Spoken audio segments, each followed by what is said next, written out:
दोस्तों स्वागत है आपका बिहार न्यूज में। दोस्तों मैं हूं फिरदौस गनी और आप देख रहे हैं केडीवी लाइव। दोस्तों आज हो चुका है 12 नवंबर 2022। तो आज की बिहार की टॉप न्यूज लग रहे हैं आपके लिए। दोस्तों वीडियो शुरू करने से पहले आपको बता दें कि अगर आप नए आए हैं इस चैनल पर तो फिर चैनल को सब्सक्राइब करके बेल आइकन को प्रेस कर दीजिए और साथ में वीडियो को लाइक कर दीजिए, अपने दोस्तों के साथ शेयर भी कीजिए। तो चलिए दोस्तों शुरू करते हैं आज के पूरे बिहार की टॉप न्यूज।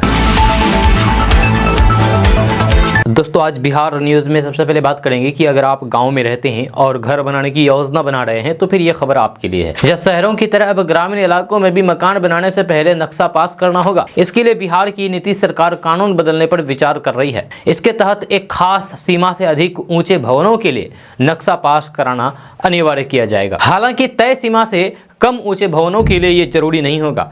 इसके लिए पंचायती राज कानून 2006 में संशोधन किया जाएगा। अभी बिहार के ग्रामीण इलाकों में मकान बनाने पर नक्शा पास कराने का कोई भी प्राविधान नहीं है, मगर गांव में भी अब ऊंचे ऊंचे मकान बनने लगे हैं, इसीलिए ये प्राविधान किया जा रहा है। पंचायती राज विभाग ने कानून में संशोधन की तैयारी कर दी है। यानी कि अगर आप गाँव में रहते हैं और गाँव में ऊंचे मकान बना रहे हैं तो फिर आपको पहले नक्शा पास करना होगा, उसके बाद ही आप अपना मकान बना सकते हैं।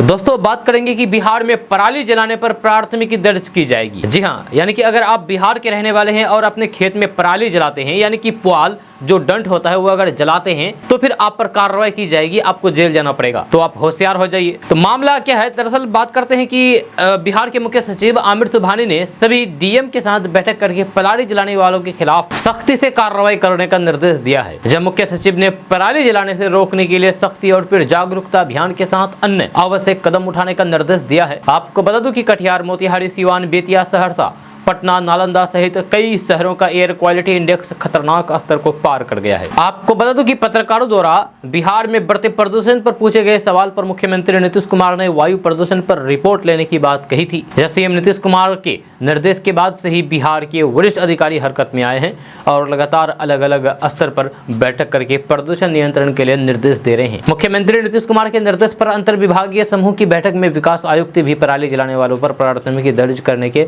निर्देश दिए हैं। कृषि विभाग के प्रभारी रविंद्रनाथ राय की ओर से आदेश भी जारी कर दिया गया है। ऐसे में अगर आप पराली जलाते हुए पाए जाते हैं तो फिर आपको जेल जाना होगा। तो आप अभी से होशियार हो जाइए और अपने खेत में पराली बिल्कुल भी न जलाएं। तो दोस्तों बात करेंगे कि बिहार के पश्चिमी चंपारण के कचहरी टोला में प्रशांत किशोर ने लोगों से शराबबंदी पर बात करते हुए कहा है कि नीतीश कुमार कहते हैं कि बिहार की सभी महिलाएं शराबबंदी के नाम पर उनको वोट करती है, लेकिन हम में से कोई भी इस बात से अनभिज्ञ नहीं है कि घरों में शराब की होम डिलीवरी हो रही है। अफसरशाही का आलम ऐसा है कि गरीब व्यक्ति को अफसर पकड़ करके डंडे मार करके पैसे कमाते हैं और अमीर व्यक्ति अंग्रेजी शराब पीता रहता है। इसके साथ ही प्रशांत किशोर ने आगे कहा है कि जब बिहार में शराबबंदी लागू है, ऐसे में फिर जहरीली शराब पीने से लोगों की मौत कैसे हो सकती है। जदयू संसदीय दल के अध्यक्ष उपेंद्र कुशवाहा ने बिहार में शराबबंदी को असफल बताया था। जी हाँ, दरअसल पत्रकारों ने उपेंद्र कुशवाहा से सवाल पूछा था कि क्या बिहार में शराबबंदी सफल है, तो इस पर जदयू नेता उपेंद्र कुशवाहा ने कहा है कि आपको क्या लगता है बिहार में शराबबंदी सफल है? बिल्कुल भी नहीं है। जब उपेंद्र कुशवाहा ने कहा है कि बिहार में शराबबंदी सफल नहीं है, सिर्फ सरकार और नेताओं के कह देने से बिहार में शराबबंदी सफल है ये संभव नहीं है। लेकिन शराबबंदी से बिहार को फायदा जरूर हुआ है। जितना अधिक शराबबंदी सफल होगा उतना अधिक बिहार को फायदा मिलेगा।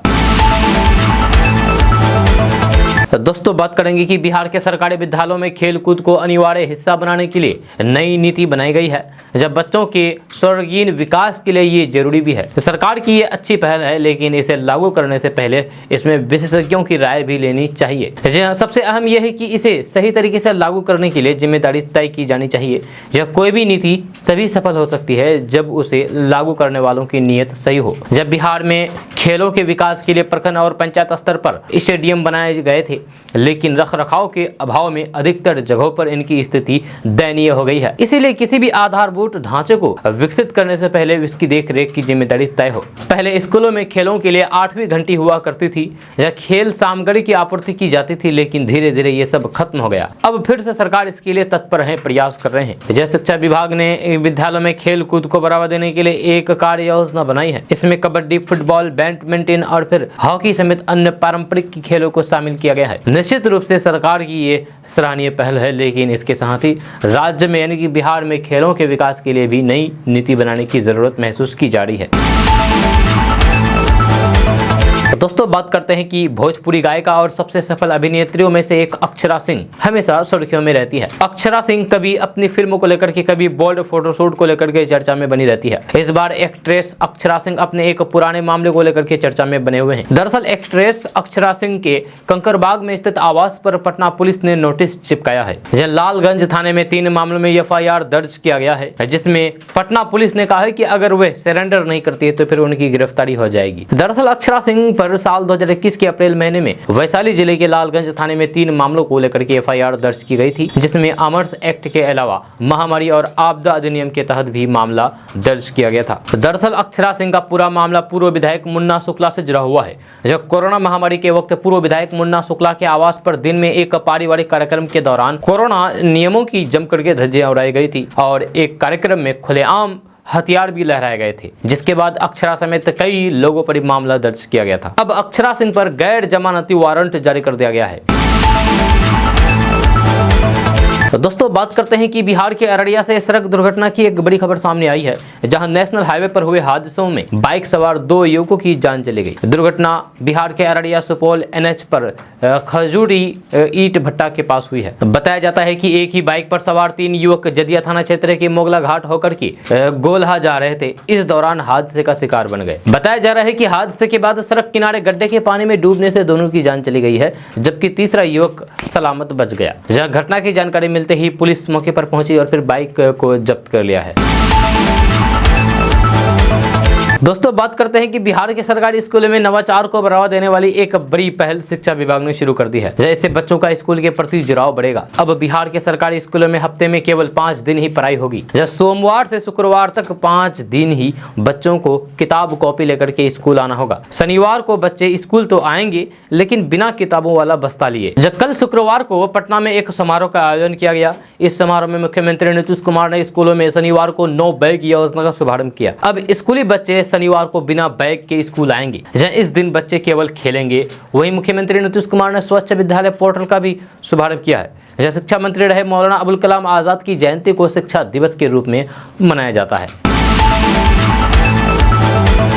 दोस्तों बात करते हैं कि भारतीय रेलवे तेजी से अपना विस्तार कर रही है। कई ऐसे जगह पर रेल सेवा शुरू हुई है जहां इससे पहले कभी ट्रेनों का पहुंचना एक सपना बनकर के रह गया था। जब बिहार में भी कुछ जिले ऐसे हैं जहां कई सालों के बाद रेलवे सेवा शुरू हुई है। अब इसमें जल्द ही अररिया जिले के ठाकुरगंज का इलाका भी शामिल होने जा रहा है। यहाँ अररिया के गलगलिया तक कुल 106 किलोमीटर रेल लाइन का काम तेजी से चल रहा है, जिसके बाद ठाकुरगंज से नेपाल बॉर्डर के सुदूर इलाके के ग्रामीण भी अब रेल के सफर का आनंद ले सकते हैं। नॉर्थ फ्रंट रेलवे के तहत रेल लाइन बिछाने का काम को तेजी से किया जा रहा है, जिस पर रेलवे ने 450 करोड़ रुपए खर्च कर रही है। आपको बता दूं कि इसके लिए लोगों ने कभी ट्रेन को नजदीक से नहीं देखा था। न सिर्फ बच्चे बल्कि उनके परिवार के बड़े सदस्यों ने भी कभी रेल में सफर नहीं किया था। आपको बता दूं कि आजादी के बाद बिहार के इस हिस्से में विकास के नाम पर कोई काम नहीं हुआ है। अब नए रेल लाइन बनने से एक तरफ जहां ग्रामीणों में उत्साह है, तो फिर लोगों को उम्मीद है कि इससे इस क्षेत्र में अब दिन बदलेगी।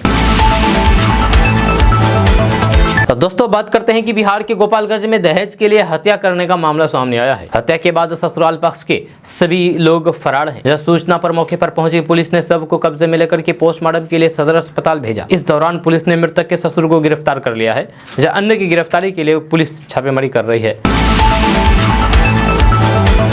तो दोस्तों बात करते हैं कि बिहार के बक्सर केंद्रीय कारा में कैदियों के लिए चल रहा प्रशिक्षण बुधवार को संपन्न हो गया है। इस प्रशिक्षण के बाद कैदी जेल से बाहर आने के बाद अपना रोजगार शुरू करेंगे। जब बक्सर केंद्रीय कारा में प्रशिक्षण केंद्रीय कारा एवं सुधार विभाग के महानिरीक्षक के निर्देश में हुआ है। कार्यक्रम में कारा अधीक्षक राजीव कुमार भी रहे। यह कार्यक्रम का उद्देश्य सजा पूरी करने के बाद बंदियों को फिर से समाज की मुख्य धारा से जोड़ना है। यह पहले बैच में 35 कैदियों को गोपालन, केचुआ, खाद निर्माण का प्रशिक्षण दिया गया। जब प्रशिक्षण प्राप्त बंदी जेल से बाहर आने के बाद बैंक के द्वारा ऋण प्राप्त करके रोजगार करेंगे। जहां प्रशिक्षक ग्रामीण स्वरोजगार संस्थान बक्सर की तरफ से देकर के कैदियों को प्रमाण पत्र भी दिया गया है। दोस्तों बात करते हैं कि सीएम नीतीश कुमार और फिर डिप्टी सीएम तेजस्वी यादव की महागठबंधन सरकार रोजगार को लेकर के काफी एक्टिव दिख रही है। कई विभाग में वैकेंसी निकाल चुके हैं और फिर कई विभाग इसकी तैयारी में जुटे हुए हैं। जब वहीं सरकार द्वारा नियुक्ति पत्र भी बांटा जा रहा है। इस बीच बिहार के बेरोजगार युवकों के लिए एक अच्छी खबर सामने आई है। अगले 43 दिनों तक नौकरियों की बरसात होने वाली है बिहार में। दरअसल आज से लेकर के आगामी 23 दिसंबर तक यानी कि अगले 40 से 42 दिन के अंदर पूरे बिहार में 31 रोजगार मेले का आयोजन किया जाएगा। इसके लिए नियोजन विभाग ने जिलावार कैलेंडर जारी कर दिया है। इसमें भाग लेने वाले नियोजकों और फिर बेरोजगारों को नेशनल कैरियर सर्विस पोर्टल पर निबंधन जरूरी होगा। श्रम संसाधन विभाग के निदेशक अरुण कुमार ठाकुर ने कहा है कि नियोजन मेले में भाग लेने वाले नियोजकों और फिर बेरोजगारों का नेशनल कैरियर सर्विस पोर्टल पर निबंधन जरूरी होगा। इसके अलावा अभ्यर्थियों और फिर नियोजनों के लिए ऑन द स्पॉट निबंधन की सुविधा उपलब्ध कराई जाएगी। मेले में वैसे नियोजकों को प्राथमिकता दी जाएगी जो मेला स्थल पर ही बेरोजगारों को ऑफर लेटर प्रदान करेंगे, यानी कि ऑन द स्पॉट नौकरी देंगे। रोजगार मेला अभियान को लेकर के अधिकारियों को जिम्मेदारी सौंपी गई है। मेला समाप्त होने के 3 दिनों के अंदर ही जिम्मेदार अधिकारियों को इसकी रिपोर्ट विभाग को देनी होगी। इसके अलावा नियुक्ति पाने वाले युवाओं और फिर युवतियों को नौकरी से नहीं हटाया जा सकेगा। इसके लिए भी निगरानी की जा सकेगी। दोस्तों बात करते हैं कि बिहार के मुख्यमंत्री नीतीश कुमार ने कहा है कि मधुबनी सहित पूरे मिथिलांचल क्षेत्र से हमारा पुराना और फिर विशेष लगाव है। हम हमेशा यहां आते रहते हैं। सरकार लगातार इस क्षेत्र को हर स्तर पर विकसित करने की पहल में जुटी हुई है। हमेशा ही विकास के कार्य में हमारी सरकार जुटी रहेगी। मुख्यमंत्री नीतीश कुमार ने कहा है कि इसी क्षेत्र के रहने वाले संजय कुमार झा को जल संसाधन विभाग का जिम्मा सौंपा दिया गया है। इस क्षेत्र में बाढ़ की स्थिति से बचाव को लेकर के सारा काम किया जा रहा है और जो कुछ भी बचा हुआ काम है उसे भी पूरा कर लिया जा रहा है। दोस्तों बात करते हैं कि जेडीयू संसदीय बोर्ड के अध्यक्ष और मुख्यमंत्री नीतीश कुमार के करीबी माने जाने वाले उपेंद्र कुशवाहा के अनुसार बिहार में लागू शराबबंदी का कानून सफल नहीं है। जब तक जनता नहीं चाहेगी, सरकार के चाहने से शराबबंदी सफल नहीं होगी। हालांकि उन्होंने शराबबंदी का समर्थन करते हुए ये भी कहा है कि इससे समाज को लाभ पहुंचा है। शराबबंदी कानून को लेकर के उपेंद्र कुशवाहा के बयान पर कांग्रेस ने भी सहमति जताई है। जब उपेंद्र कुशवाहा ने जेडीयू के गुजरात में चुनाव लड़ने की संभावना भी जताई है। एक कार्यक्रम के सिलसिले में बिहार के वैशाली पहुंचे उपेंद्र कुशवाहा ने कहा कि पीने वालों और फिर बेचने वालों के बीच की कड़ी तोड़ना जरूरी है। शराब की बिक्री को रोकना जरूरी है। जब बिक्री बंद होगी तो फिर लोग पीना भी छोड़ देंगे। शराबबंदी की सफलता के लिए जनता का साथ जरूरी है। केवल सरकार के रोकने से शराब पर रोक संभव नहीं है। उपेंद्र कुशवाहा ने यह भी कहा है कि शराबबंदी से समाज को लाभ मिला है। ये जितनी सफल होगी उतना ही अधिक लाभ मिलेगा। तो दोस्तों बात करते हैं कि जैविक मखाना के बाद अब सीमांचल की जैविक मछली भी जल्द महानगरों तक पहुंचेगी। जल्द ही जैविक मछली की पहली खेप यहां निकलने वाली है। पूर्णिया प्रमंडल के अररिया जिला में स्थित भरगामा प्रखंड के पैकपार निवासी किसान प्रभात कुमार सिंह मुन्ना ने इसका उत्पादन शुरू कर दिया है। उनके इस प्रयोग को देखने दिल्ली और फिर पटना से भी विभागीय टीम पहुंच चुकी है और अब उन्हीं के तालाब के निकट राज्य सरकार की ओर से मत्स्य पालन प्रशिक्षण केंद्र का निर्माण भी हो रहा है। किसान प्रभात कुमार सिंह मुन्ना जैविक मछली उत्पादन का ये प्रयोग शुरू करने से पहले तमिलनाडु के साथ साथ बांग्लादेश में भी प्रशिक्षण ले चुके हैं। तकरीबन 26 एकड़ के तालाब में मछली उत्पादन और मछली बीज उत्पादन वे कर रहे हैं। इसमें 1 साल पहले उन्होंने तकरीबन 2 एकड़ के तालाब में जैविक मछली का उत्पादन शुरू किया है। जब मछलियों की पहली खेप 1-2 माह में ही निकलने वाली है। दोस्तों बात करते हैं कि बिहार में उद्योग को बढ़ावा देने के लिए शुरू किए गए मुख्यमंत्री उद्यमी योजना के लिए 1 दिसंबर से आवेदन लिए जाएंगे। इस योजना का लाभ लेने के लिए आवेदकों को पोर्टल पर ऑनलाइन आवेदन करना होगा। इस योजना के तहत इस साल 8,009 उद्यमियों को 10-10 लाख रुपए लोन दिया जाएगा। इस लोन में 5-5 लाख रुपए बतौर अनुदान होंगे जिन्हें उद्यमी को लौटाना नहीं होगा। उद्योग विभाग की तरफ से जारी आधिकारिक जानकारी के मुताबिक मुख्यमंत्री उद्यमी योजना में 8,000 लोगों को लोन देने के निर्धारित लक्ष्य में से 2,000 उद्यमी वस्त्र एवं चमड़ा उद्योग से संबंधित होंगे। दूसरी तरफ बियाड़ा क्षेत्र के लिए भी लोन देने का कोटा तय है। इसका लक्ष्य 1,000 रखा गया है। बियाड़ा क्षेत्र में खाद्य प्रसंस्करण, चमड़ा और वस्त्र यूनिट लगाने वालों को लोन देने की प्राथमिकता में रखा जाएगा। बचे हुए 5,000 सभी ट्रेड के लिए लोन दिए जाएंगे। हालांकि सीएम नीतीश कुमार उद्यमी योजना में अनुसूचित जाति, जनजाति, युवा, महिला की श्रेणियां पहले की तरह बनी रहेगी। आपको बता दूं कि ये योजना सभी वर्ग के लिए है। जानकारी के मुताबिक आवेदन के दौरान करंट अकाउंट अकाउंट की जरूरत नहीं होगी। हालांकि लोन मंजूरी के बाद करंट अकाउंट खोलना अनिवार्य होगा। यह मुख्यमंत्री उद्यमी योजना में इस बार अधिक से अधिक रोजगार सृजन पर फोकस होगा। इसी मकसद को देखते हुए मशीन आधारित मैन्युफैक्चरिंग यूनिट लगाने के लिए ही इस योजना में लोन दिया जाएगा। मशीन लगाने के लिए इस योजना में अधिकतम 6 लाख रुपए दिए जाएंगे। इस राशि से मशीन खरीदना अनिवार्य रखा गया है। आपको बता दूं कि 2021 में सीएम उद्यमी योजना में वित्तीय वर्ष 2021-22 में कुल 15,986 लाभुकों का चयन हुआ था, जिन्हें विभिन्न चरणों का लोन अभी दिया जा रहा है। दोस्तों बात करते हैं कि महाराष्ट्र में एक जनसभा को संबोधित करते हुए कांग्रेस नेता राहुल गांधी ने आरोप लगाया है कि उन्हें संसद में बोलने नहीं दिया जाता है। जैसे ही वे जनता से संबोधित मुद्दा उठाते हैं तो उनका माइक बंद कर दिया जाता है। ये कहना है कांग्रेस नेता राहुल गांधी का। राहुल गांधी ने कहा है कि मेरा हर जगह माइक बंद कर दिया जाता है, इसीलिए लोगों को देश की हालात बताने के लिए भारत जोड़ो यात्रा शुरू की थी। राहुल गांधी ने अपना वीडियो ट्वीट किया है जिसमें वे कह रहे हैं कि पार्लियामेंट में जैसे ही लोगों से जुड़े मुद्दे उठाते हैं तो फिर उनका माइक ऑफ कर दिया जाता है। उन्होंने भाजपा सरकार पर आरोप लगाया है कि चीनी सेना हिंदुस्तान के भीतर 2000 वर्ग किलोमीटर घुस आई है और उस पर जैसे ही बात करो तो फिर माइक बंद कर दिया जाता है। इसके साथ साथ महंगाई, नोटबंदी, अग्निपथ योजना एवं बेरोजगारी पर बात करो तो फिर माइक ऑफ कर दिया जाता है, माइक बंद कर दिया जाता है। राहुल गांधी ने कहा है कि हमारी संसद की हालात ऐसी कर दी गई है कि अग्निवीर योजना में 6 महीने की ट्रेनिंग दी जाएगी, 3.5 साल काम करने के बाद सैनिक को घर भेज दिया जाएगा, किंतु यदि इस मुद्दे पर संसद में बोले तो फिर हमारा माइक बंद कर दिया जाता है। राहुल गांधी ने लिखा है कि प्रधानमंत्री जी ध्यान से सुन लो, आप जनता की आवाज दबा नहीं सकते हैं। जी हाँ, इसकी गूंज आपके अहंकार को तोड़ेगी। वहीं राहुल गांधी ने ये आरोप पहली बार लगाया है जब पिछले 4 सितंबर को जब दिल्ली में कांग्रेस की महंगाई पर हल्ला बोली रैली थी, तब भी उन्होंने ये इल्जाम लगाया था। राहुल गांधी ने बोला था कि हमारे लिए सरकार ने रास्ते बंद कर दिए हैं, संसद में विपक्ष का माइक बंद कर दिया जाता है, हमें बोलने नहीं दिया जाता है। चुनाव आयोग न्यायपालिका पर दबाव बनाया हुआ है। अब लोगों के बीच में जाकर के लोगों को देश की सच्चाई बतानी है, इसीलिए कांग्रेस पार्टी भारत जोड़ो यात्रा शुरू की है। दोस्तों बात करते हैं कि बिहार के अस्पतालों, nursing home, clinic, path lab में मेडिकल कचरा प्रबंधन की सही व्यवस्था नहीं होने पर राज्य प्रदूषण नियंत्रण बोर्ड ने आंखें तरेड़ी है। बोर्ड ने बिहार के 6 जिले के ऐसे 1800 से अधिक स्वास्थ्य केंद्रों को नोटिस थमाया है जिसमें कचरा प्रबंधन की उचित व्यवस्था नहीं है। इसके साथ ही बोर्ड ने यह भी चेतावनी दी है कि 15 दिनों में स्थिति अगर नहीं सुधरी तो फिर कार्रवाई की जाएगी। बिहार राज्य प्रदूषण नियंत्रण बोर्ड के अध्यक्ष डॉक्टर ए.के. घोष ने बताया है कि बिहार के 6 जिलों के स्वास्थ्य केंद्रों को नोटिस भेजा जा रहा है। इनको 15 दिनों का समय दिया जा रहा है। उन्हें कहा गया है कि मेडिकल कचरा का सही ढंग से निस्तारण कर ले, नहीं तो फिर स्वास्थ्य केंद्रों को बंद कर दिया जाएगा। उन्होंने बताया है कि बोर्ड बिजली वितरण कंपनियों से ऐसे स्वास्थ्य इकाइयों को ऐसी परिस्थितियों में बिजली आपूर्ति बंद करने का भी अनुरोध करेगा।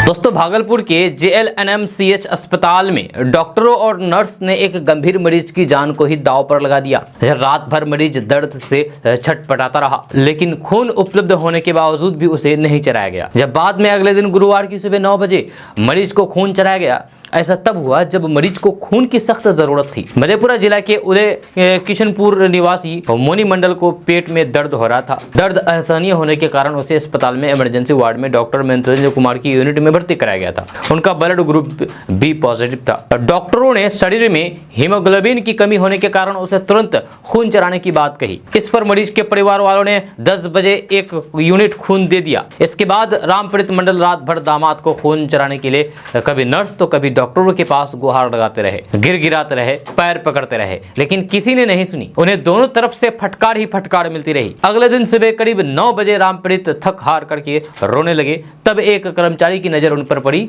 उसके प्रयास से COT में डॉक्टर आए और फिर मोनी मंडल को खून चढ़ाया गया। इसके बाद 1 बजे मरीज को इंडोर सर्जरी विभाग को रेफर कर दिया गया। यह है बिहार के डॉक्टरों की लापरवाही। जी हाँ, किसी की जान जाए उससे उसको कोई मतलब नहीं है। दोस्तों बात करेंगे कि पटना में 3 साल बाद पुस्तक मेले का संयोग बना है। यह खास बात यह है कि पटना में एक साथ 2 जगह किताब प्रेमियों की आस पूरी हो रही है। पटना के ऐतिहासिक गांधी मैदान में पुस्तकों की दुनिया शुक्रवार से गुलजार हो रही है। दूसरी तरफ भारतीय नृत्य कला मंदिर में राजकमल प्रकाशन समूह द्वारा आयोजित किताब उत्सव भी अभी चल रहा है। पुस्तक प्रेमियों के लिए सुबह 11 बजे से रात 8:30 बजे तक पुस्तकें सजी रहेगी। जब 20 नवंबर तक चलने वाले मेले में हर दिन पुस्तक प्रेमी शैक्षणिक और सांस्कृतिक कार्यक्रम का आनंद उठाएंगे। जहाँ स्कूली बच्चों के लिए प्रवेश शुल्क नहीं लगेगा, वहीं पाठकों के लिए प्रवेश शुल्क के रूप में 10 रुपए की सहयोग राशि देनी होगी।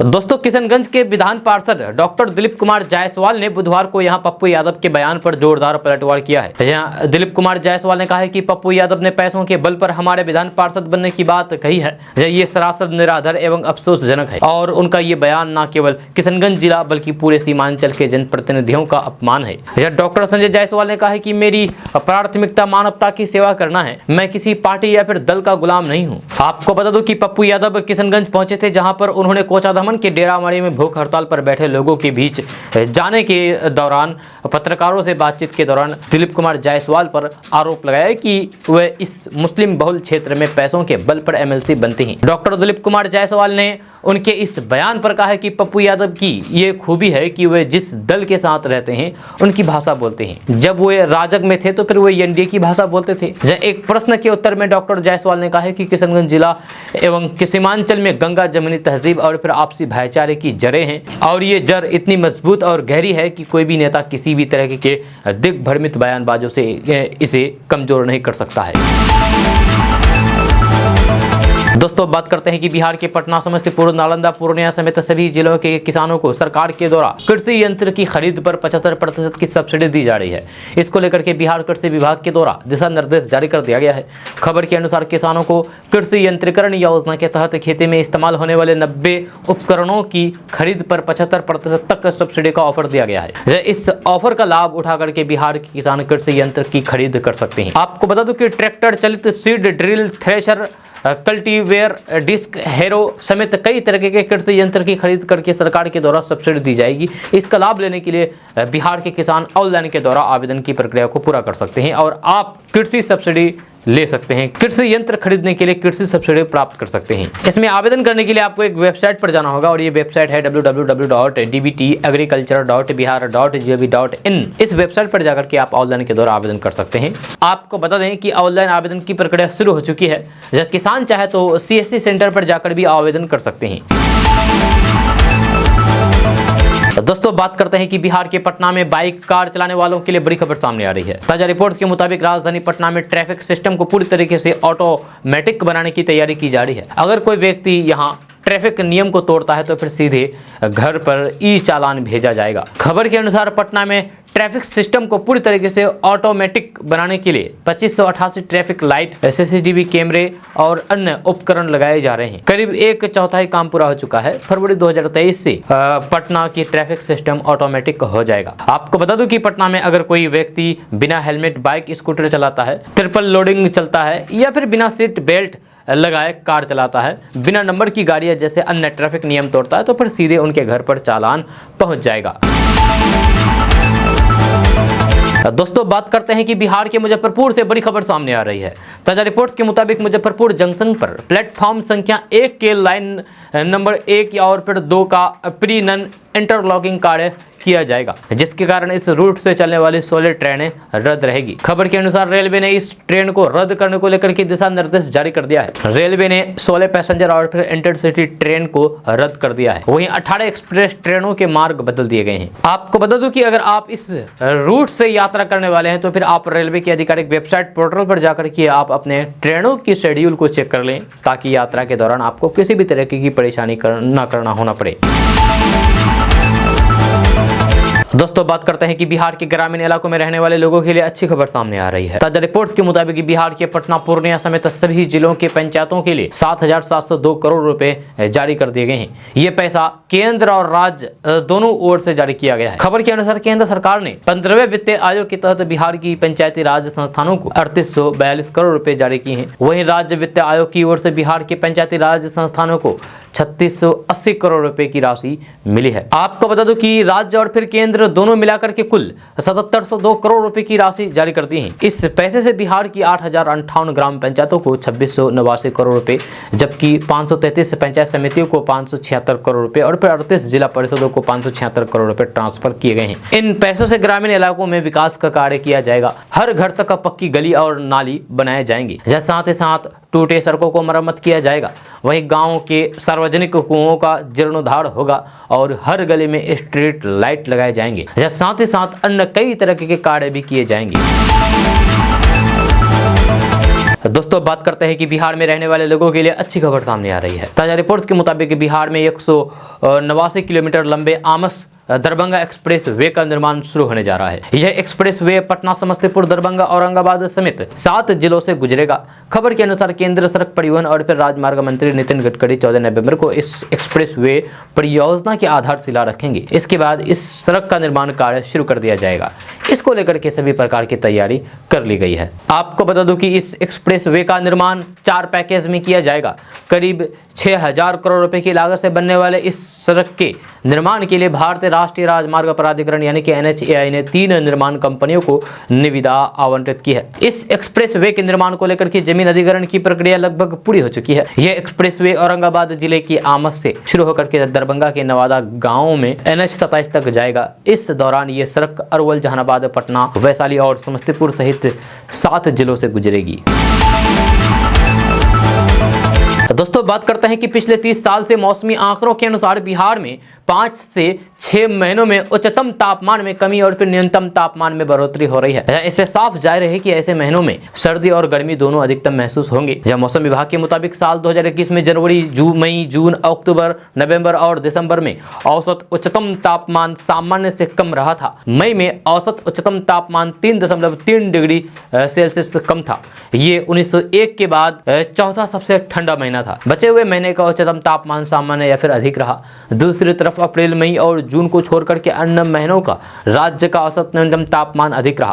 अक्टूबर का न्यूनतम तापमान सबसे अधिक 1.7 डिग्री अधिक रहा। जी हां, सूखे की विभीषिका के लिए चर्चित दक्षिण बिहार की तरह बाढ़ क्षेत्र उत्तर बिहार में भी अब तपने लगा है। जी हां, इस क्षेत्र का अधिकतम औसत तापमान हर 5 साल में आधा से अधिक सेल्सियस तक बढ़ता दिख रहा है। ये निष्कर्ष IMD यानी कि मौसम विभाग पटना के एक विशेष अध्ययन के हैं।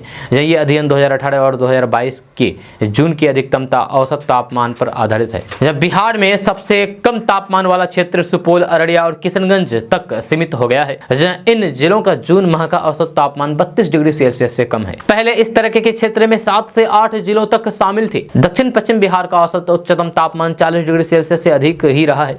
जब फिलहाल सबसे ज्यादा गर्म दक्षिण बिहार और फिर तुलनात्मक तौर पर सबसे ठंडे क्षेत्र उत्तर बिहार में औसतन 8 डिग्री सेल्सियस का अंतर है। तो दोस्तों बात करते हैं कि बिहार में एक सनसनीखेज मामला सामने आया है। यहाँ चलती ट्रेन से एक स्वर्ण व्यवसायी का 1 करोड़ का सोना चोरी हो गया। जब ट्रेन में सफर कर रहे व्यवसायी की सोने के साथ ही एक और बैग गायब हो गई जिसमें 2 लाख रुपए कैश थे। जब पुलिस को इसकी सूचना मिली तो फिर पुलिस के होश उड़ गए। व्यापारी से पूछताछ करने के बाद पुलिस मामले की जाँच में जुट गई है। हालांकि पुलिस को व्यापारी के द्वारा बताई गई थ्योरी समझ में नहीं आ रही है। बिहार में चलती ट्रेन से जयपुर के एक व्यापारी का 1 करोड़ का सोना और 2 लाख कैश गायब हो गया है। यह मामला आरा से पटना स्टेशन के बीच का है। राजस्थान के नागौर के रहने वाले व्यवसायी मनोज कुमार जैन का कहना है कि वे कामाख्या एक्सप्रेस से सफर कर रहे थे और उनके पास 2 बैग थे। एक बैग में करीब 2 किलो सोना था जिसकी कीमत 1 करोड़ रुपए थी। वहीं दूसरे बैग में 2 लाख रुपए कैश था। जब दोनों बैग चलती ट्रेन से चोरी हो गए। इस मामले में मनोज जैन ने पटना जंक्शन में स्थित GRPF थाने में मामला दर्ज करवाया है। दोस्तों बात करेंगे कि बिहार के सिवान में चोरी की घटना सामने आई है। यहाँ एक स्कूल का ताला तोड़ करके चोरी कर ली गई है। चोरों ने यहाँ से करीब 5 लाख की संपत्ति उड़ा ली है। ये घटना लकड़ी नबीगंज के भूतपूर्व उच्च माध्यमिक विद्यालय की है। यहाँ स्कूल का ताला तोड़ करके बीती रात लगभग 5 लाख रुपए की संपत्ति पर चोरों ने हाथ साफ कर दिया। मिली जानकारी के अनुसार घटना दिन रात प्रहरी सूरज यादव की तबीयत अचानक बिगड़ जाने से वे एक निजी अस्पताल में अपना इलाज कराने के लिए चले गए थे। इसके बाद अज्ञात चोरों ने मौके का फायदा उठाते हुए विद्यालय का ताला तोड़ करके उसमें रखे बैटरी, प्रोजेक्टर, कंप्यूटर, LED आदि समेत 3 लाख रुपए का सामान चुरा लिए।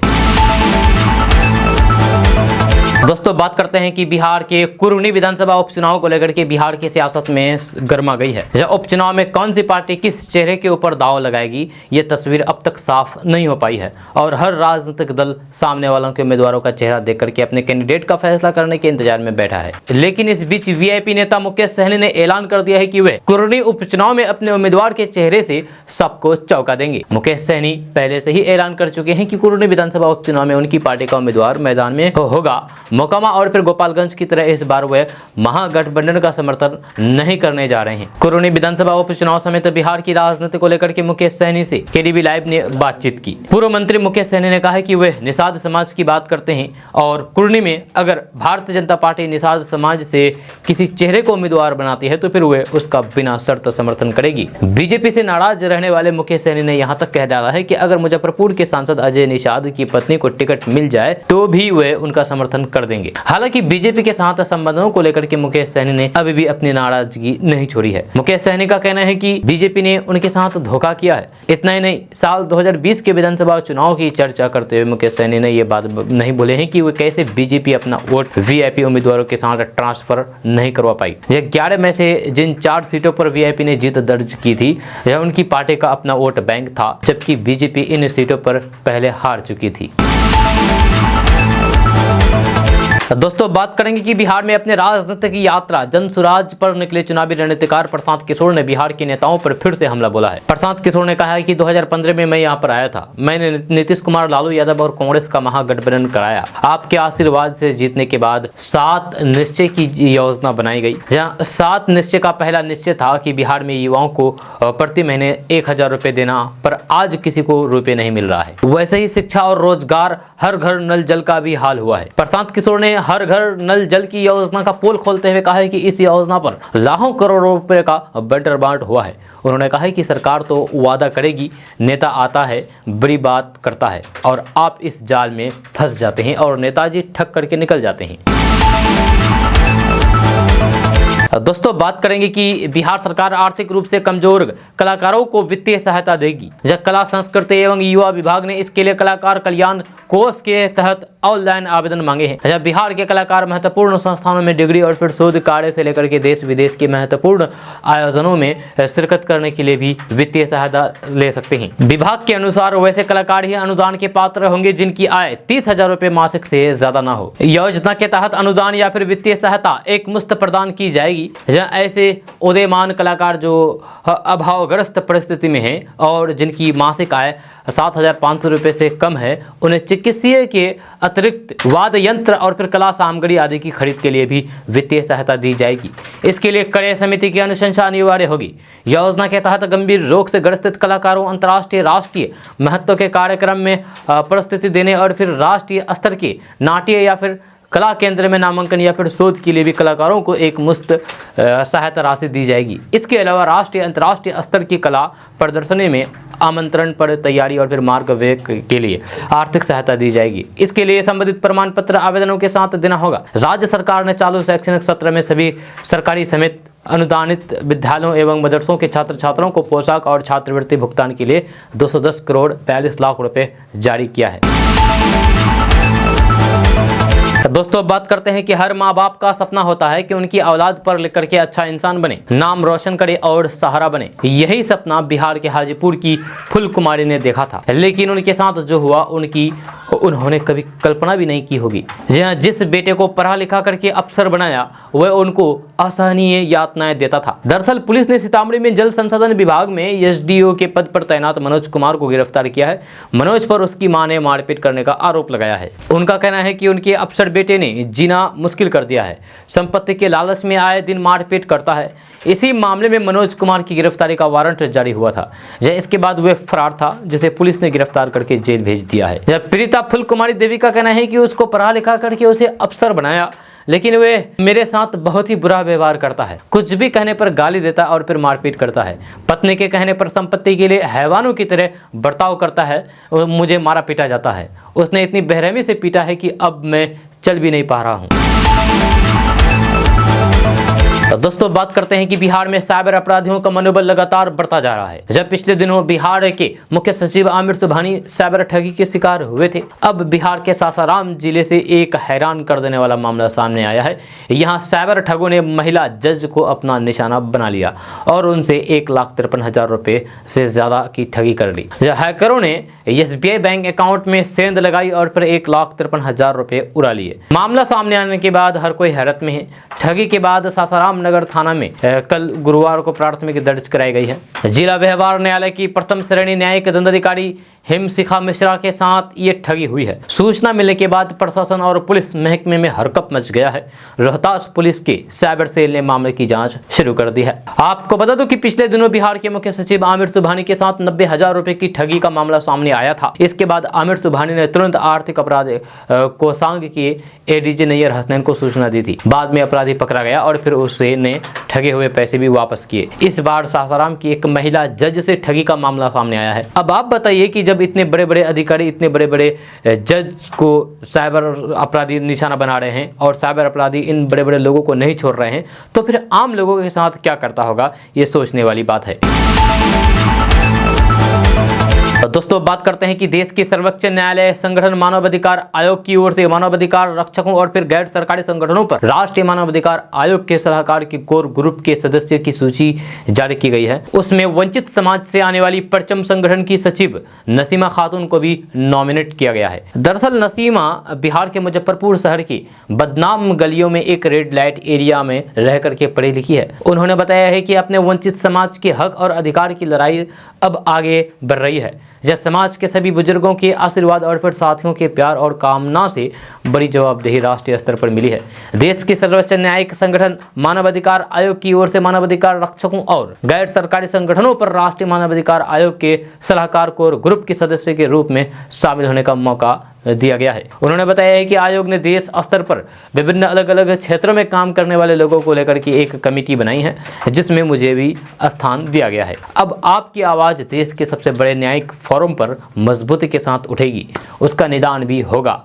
नसीमा ने कहा है कि बिहार के 38 जिलों में रेड लाइट एरिया है, जहाँ कहीं बड़े तो फिर कहीं छोटे रूप में है। वह रेड लाइट एरिया की बेटी है, यहाँ जन्म ली पड़ी और फिर पिछले 2 दशक से रेड लाइट एरिया के लोगों को संवैधानिक अधिकार दिलाने और फिर बेटियों को शिक्षा से जोड़ने के लिए पहल कर रही है। इसी कड़ी में वह परचम संगठन के माध्यम से जगह जगह पर जागरूकता अभियान करके लोगों को शिक्षा और फिर अपने अधिकार के प्रति जागरूक कर रही है। दोस्तों आज का न्यूज़ बस यहाँ तक। कैसा लगा नीचे कमेंट बॉक्स में कमेंट करके जरूर बताइएगा। अगर आप नए आए हैं इस चैनल पर तो फिर चैनल को सब्सक्राइब करके बेल आइकन को प्रेस कर दीजिए और साथ में वीडियो को लाइक कर दीजिए, अपने दोस्तों के साथ शेयर भी कीजिए। तो चलो दोस्तों फिर मिलते हैं नेक्स्ट वीडियो में, तब तक के लिए जय हिंद जय बिहार।